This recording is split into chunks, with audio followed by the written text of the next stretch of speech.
I am standing in a grand hall, its walls lined with mirrors that reflect myself. Upon closer look, I now see distorted images, some grotesque, others so grand. I walk forward, I hold a feeling of a strange pride as the mirrored reflections grow taller, more powerful, like a crown I didn't earn, but being placed upon my head. A figure, cloaked in shadow, appears behind me, sending a thought that echoes, "You see only what you wish to see." I glance at the mirrors again, but this time they show nothing.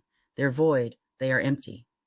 My chest tightens, but I dismiss the figure's words, for I am certain of my path, certain of my wisdom. The hall begins to darken, the mirrors cracking with each step I take. Yet I walk, confident that I can mend them. Suddenly the ground crumbles beneath my feet, and I'm falling deeper into an abyss with no end. As I plummet, the cloaked figure's voice whispers the thought again.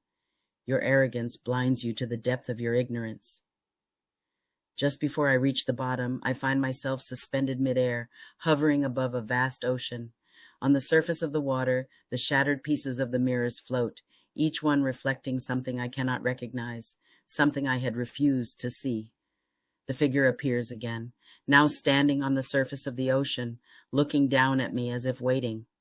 In that moment, I understand. I have to let go. And as I do, the mirrors slowly begin to reform, no longer showing a false reflection, but a window into a deeper truth. But before I can step forward, I awaken, with the figure's thoughts echoing in my mind. The higher you rise in arrogance, the further you fall into ignorance. So what do you think that dream means? Let's find out, shall we? Carl Jung once stated that ignorance and its twin arrogance are always more sure of themselves than knowledge. Jung emphasized how ignorance, coupled with arrogance, leads people to hold their stubborn views without seeking deeper understanding. But this should be a reminder that true growth requires not only knowledge, but also humility, the willingness to admit we don't know everything. This is so difficult for most people because, well, we know what we know. But in reaffirming that with ourselves, we forget that there are 10,000 things that we also do not know on the topic we may think we are experts on. This insight needs to be applied to the ego in today's world because it shows that the more entrenched we are in ignorance and arrogance, the harder it becomes to evolve on a higher level. The grand hall in the dream is a metaphor for the mind. It is my consciousness reflecting back to me not truth, though, but my distorted beliefs about myself. The mirrors symbolized my ego, constantly reflecting what I want to see, not what truly is. As I walk through life, I often admire my false reflections, basking in the illusions of power, control, and knowledge that are actually built on very fragile ground. The figure cloaked in shadow is the embodiment of wisdom, standing in stark contrast to the mirrored deceptions of the ego. This wisdom speaks truths that the ego doesn't want to hear. You see only what you wish to see. How many times do we refuse to acknowledge our flaws, our ignorance, because it's uncomfortable?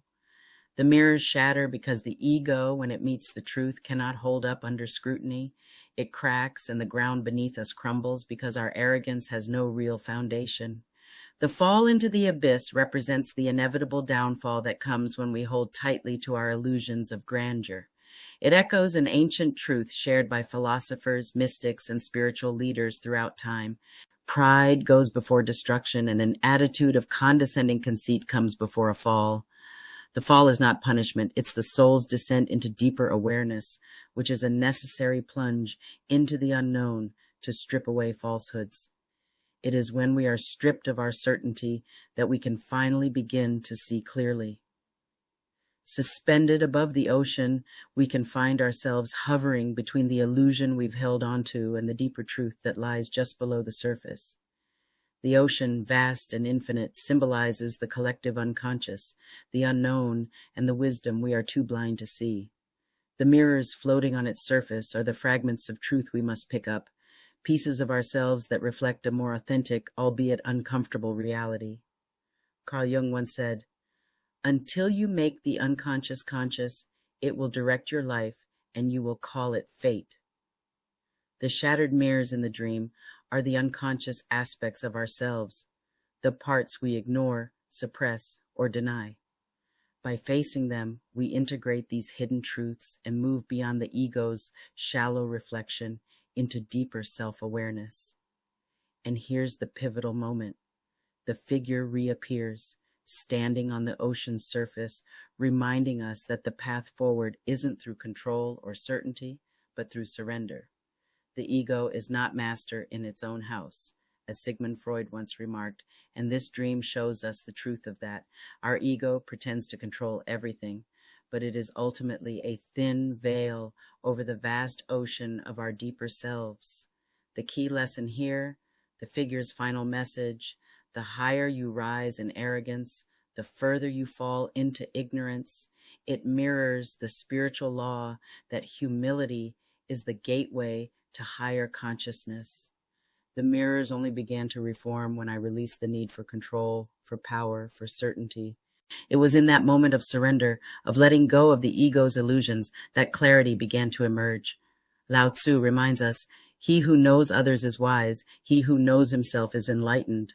Socrates beautifully stated the essence of the dream with his quote, "True wisdom comes to each of us when we realize how little we understand about life, ourselves, and the world around us."